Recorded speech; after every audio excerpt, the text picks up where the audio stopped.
on YouTube? It's your boy J-Mon here, bringing you guys, I guess you can call it a banlist discussion. I guess it pretty much is, but this is just regarding what basically might take place on the ban list based on what happened at Worlds. Before I get into that, I want to go ahead, once again, give a friendly reminder that if I can reach 1,000 subscribers before the 24th of August, I will give away 2 free Megatens, Jaden 10 and Yusei 10. You know, so 2 people will be pretty lucky, but I do have to hit 1,000 before the 24th. I think we can still do it though. Anyway, on to the discussion. So, for those of you who are even watching this video, I'm almost guaranteed, or I'm almost just 100% positive that you guys know the results of Worlds. And, well, what do you know? Gokis didn't even make the finals. And that rubs people the wrong way, because at that point they're like, Firewall might not be getting banned after all. That's going to be, you know what? That'll be the first card I talk about. On to the discussion. Now I'm going to just go ahead and just start with the one thing that everybody is just on and on about, that I am still standing on months later. And that is Firewall Dragon. I do not think a single thing should happen to this card. Now, I've said it over and over and over and over again. It has not got banned because, oh, it's a character ace monster. That's not really all that viable, because a character ace monster, the main protagonist ace monster, gets summoned every fucking duel. Like every duel. We all know this, and Firewall doesn't get summoned that much. Firewall is protected because it is literally the most viable cornerstone piece for any heavy link based deck to function on a competitive level. If you ban Firewall, all heavy link based decks die from competitive viability. I said that way too many times. People don't believe me. People don't think Firewall being banned will check these link spam decks, but when they don't realize is that it kills them entirely, just flat out murders them from competitive relevance, and they will not have anything. They won't be able to stand up to control decks whatsoever in any way, shape, or form or fashion. Trust me, already tried it. What happens when you don't have Firewall in the equation is that you cannot finish any combo. You can't finish anything, because that's what Firewall did. It allowed you to finish combos because it enabled you to summon more and more monsters from the hand. You needed those special summons, so even an errata kills the card. Because if one special summon was all these link spam decks needed, then Skull Dread would be busted, but it's clearly not. The only reason Skull Dread's even good is because it allows you to fix your hand and put Garnets back in your deck. Because one special summon doesn't do anything. You still need to make like 3 other link monsters to even produce something of substance, and Firewall enables you to summon those said link monsters because it summons monsters from the hand. That's why you need those special summons to be able to do anything worth the damn. Without Firewall, the combos that these decks produce are just absolute dog shit. I'm just saying it now. Like, again, I've already tested this out. I've already tried. Now, like, sometimes I get lucky, but I have to open Soul Charge. I have to open the Soul Charge to get lucky to even do anything relevant or useful. Without it, well, you replace your Firewall with what? A Gumblar? Ooh man, a Gumblar and like 1 link monster co-linked with it, and I ripped 2 cards from my opponent's hand. Ooh man, that's so scary. Man, I summon Eater of Millions and attack and banish your Gumblar. Well, guess I win, because, well, now the combo player has to continuously reset over and over and over again because they can't finish. Because they can't finish, their board is just going to get cracked by anything that can even control the board. There's like Ultra Guides, Trick Stars, Sky Strikers, all of them. They can easily just break boards that are produced without Firewall. Very, very, very easily. That's enough about Firewall. I'm done with that. On to the best, not the best deck, the deck that won Worlds. Bricksters, or Trickstars, whatever you want to call it. Now, it won Worlds, so we're expecting it to get neutered by the ban list. Now, what do I believe is the most prime candidate card to get hit? Even though I know multiple cards in that deck are going to get hit since it won Worlds, but the biggest culprit that I believe would get hit may surprise you, because because I don't think it's Reincarnation, I don't think it's Light Stage, I don't think it's Candina, I think it's Licorice. And now people are going to be like, why the fuck would it be Licorice? Well, let me explain. Licorice isn't an issue by itself. It's multiple Licorice. Multiple Licorice is a huge problem. And people don't realize this because people are so stuck and so distracted on Joel combos, they're distracted on scapegoats and all that. Now, we're going to talk about goats later. But why do I believe Licorice is a problem when oh, you should just hit Light Stage or hit Candina or hit Terraforming to make that stuff less consistent? You see, the problem is just 2 Licorice and 1 Reincarnation, and they probably win the game. Because when you have multiple Licorice on the field, your game is 9 times out of 10 being reduced to a very simplified game state. You know, you're going to go to Caveman Yu-Gi-Oh! After turn 1. Or during turn 1. Because here's how this is going to work. Let's do the math. You draw for turn, you take 800 points of damage. We're just talking about just having 2 Licorice on the board. Now, I say 800 because Light Stage is obviously on board. Because nobody's going to put 2 Licorice on board and not have Light Stage somewhere in circulation. That's not happening. So, you draw for turn, that's automatically 800 points of damage. You know your opponent likely has Reincarnation somewhere. It's a high chance of it being face down. So you try to bait it out. So you search a card. That's another 800. Now, let's say best case scenario, you do your job and you bait out the Reincarnation. You have 6 cards in hand. So you just took 1400 damage per card. So that's 2800 points right off the bat, right there. Plus the 1600 you took earlier. So you are now below, like, lost more than half your life points. That is when the game is reduced to a simplified game state. Because you do not want to search any more cards, because you do not want to go to the danger zone. The danger zone is 2000 life points. And the more you search, because it's like if you search 1 to 2 more times, that could be just the range that they need to just kill you outright. Because the moment you hit 2000 or below, you just lost a duel, because they'll just access Lilybell and kill you. Because, yeah, once you hit 2000, they'll just Lilybell you twice per game. That's all they need to do. And that is why the game state is reduced down to a simplified game state when you hit 4000 life points, because now you really can't do what your deck is trying to do. You can't search, you can't draw your combo pieces, because if you do, you're probably going to go down. Like, you can't search and OTK your opponent, because you're taking 800 per time you do this, and you realistically only have 3 more searches if you're trying to. Not only that, but, well, next turn, guess who's coming out? Lilybell, Holly Angel. Well, guess I lose. So, yeah, that is why I personally believe Licorice is the main thing that needs to get hit, because multiple Licorice is where it gets stupid. Because even if you limit Reincarnation, if you have multiple Licorice, the same thing is about to happen to you. You're about to lose more than half your life points before you barely get started. And now you have to play Caveman Yu-Gi-Oh!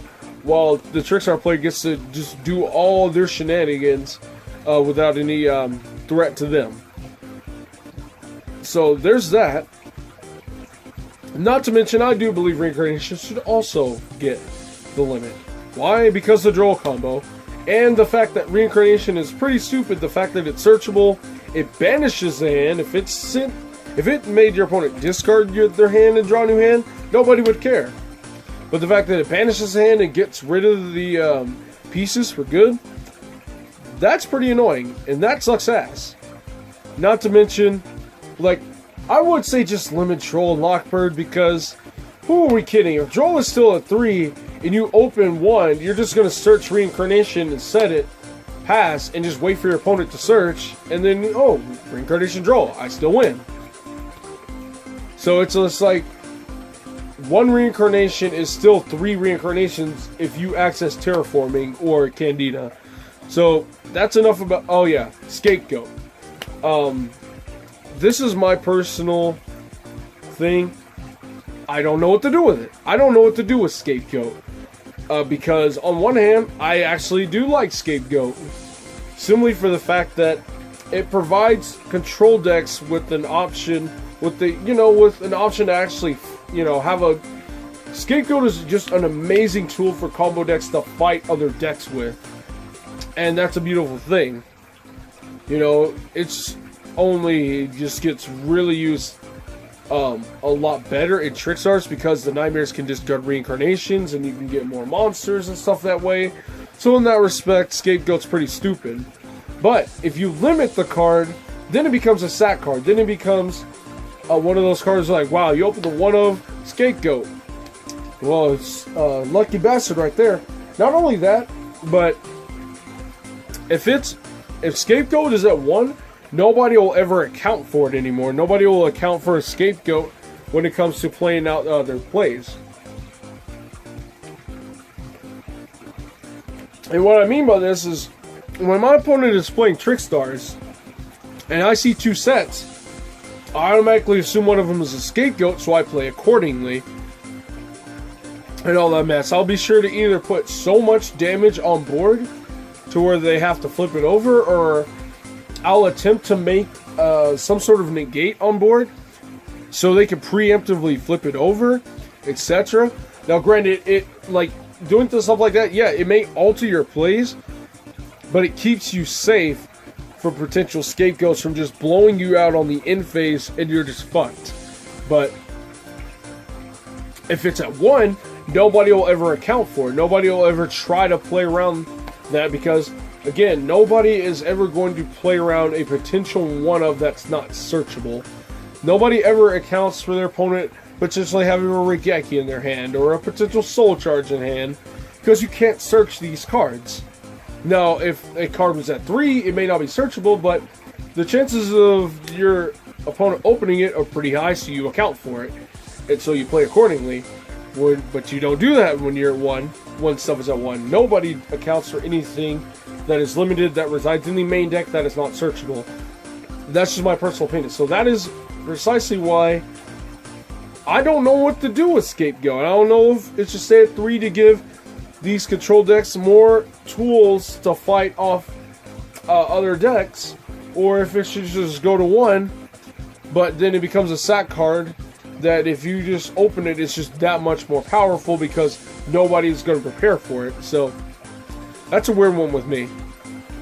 Next we got Altergeist. Altergeist got 2nd place. It obviously went to the finals. So anyway, I don't know what to do with Altergeist either. Like, do you hit Multi-Faker? I mean, Multi-Faker's kind of new. It's like, you can limit it to 1, but spoofing would still be a 3, so you can still, like, all you need is the 1 copy of Multi-Faker. You link that and, like, the Miluzik off into a fucking Hextia. You search off Miluzik, and then you just, on the next turn or the following turns, you can just Manifestation the Multi-Faker back and just keep getting more cards. It's just like 1 Multi-Faker, 3 Multi-Faker as long as you have spoofing. So it's just like, I don't know. I don't know if that's the correct card to hit. I mean, you could hit Miluzik, but it's just like with every, I could say the same about every Altergeist card, but the fact that spoofing's at 3, shit, they might actually go after spoofing. Who knows? They just might hit spoofing. If they do, I'd be pretty sad if they did, because spoofing is kind of unsearchable. Now, if spoofing was an Altergeist card, oh my god, that'd be insane, sending that shit with Marionetter. Glad that's not an Altergeist card, but I could see them either hitting spoofing, Marionetter, or Miluzik. I don't think they would hit Multi-Faker. Anyway, there's that. On the Gokis, I think they might just ban Suprex and leave the rest alone. Reason why is because if you ban Suprex, you lose your Invoker play. Not only do you lose your Invoker play into Suprex, because Suprex is literally the only level 4 warrior in the entire deck, but at the same time, you lose the ability to Suprex into another Goki, make Isolde that way. So they lose 2 ways to Isolde. Like, either that or just ban rematch, because, well, Summon Sork, you can still pull off the combo without resolving rematch at this point. Like, one of those two. Either ban Suprex or ban rematch, and the deck is checked. Anyway, so yeah. I know people will continue to be pissed about me thinking, wanting Firewall to stay, and all that, but let me ask you something. Where was all this complaining when Spirals is at full power? When we had 3 quick fix, 3 drone? Where was all the complaining when they did the adjusted or emergency ban list and they limited quick fix and drone, but they were still the best deck? Where was all the complaining about Firewall when the next format hit and Pendulums and True Dragos were the best deck? Answer: non-existent, because Firewall was never the problem. It was never that busted. Now, okay, never mind. It's an incredibly broken card, and you could argue that it might be busted. But, again, it makes these link-heavy decks function on a competitive level. Without it, you're not going to have that. The only reason people even complain about Firewall is because Gokis are the best deck. That's basically it. Now, I will say this. For the first 8 months, Firewall was not an issue, because Firewall wasn't summoning anything that broken. Firewall was, like, I think the second best league monster next to Borlo, because Borlo was being made way more often than Firewall was. Now, the only reason that Firewall is seemingly absurd is because we got introduction to the Nightmare cards. The Nightmares are what make, like, Firewall makes the Nightmares really fucking good. Without Firewall, Nightmares are mediocre, and people would think, oh, well, that's Kisses Bandit. But here's the thing. The Nightmares also made Firewall just incredibly busted at the same time. Why? Because they're not just making a U-board, they're making a U-board with all this protection. Like, why does the Nightmare cards have all this protection? Why does Cerberus protect co-links from card effects? Why does Phoenix protect co-link monsters from battle? Why does Goblin protect them from targeting? Like, that shit right there did not need to be there. But granted, all the Nightmares have all passive effects, but those right there is what makes the U-boards incredibly strong. If those protection effects weren't there, we really wouldn't care that much. Because at that point, this is like, oh, just activate a board wipe, try to get in the game, that's fine. Summon a monster, attack him, or whatever's on the top of the extra monster zone. I can play the game now. Not that hard, but protection effects give these extra links just 4 times as much power than what it needed to be. And not only that, but now you got the introduction of Gumblar. The moment I saw Gumblar get announced, I knew it was going to be broken. And I had to question Konami on their line of thinking, because I'm like, this is a freaking card to hand loop your opponent. Konami hates hand loops. They just go after cards that can hit the opponent's hand with a burning passion. Like, look at Evagishki Kusur Kraken. That shit was going to be Rogue for Gishki Hieratics. That shit wasn't going to be Mana, it was going to be Rogue. And they limited that shit. They fucking hit Carrier because Wind-Up Hunter. They banned Forceful Sentry, Confiscation, Trap Dust Shoot, which I could argue could maybe come back because it's a trap card. But look at that. Like, they limited Royal Tribute, even though it was in a Gravekeeper deck, they still hit that shit because no deck should just be able to just fuck your opponent's hand for no reason.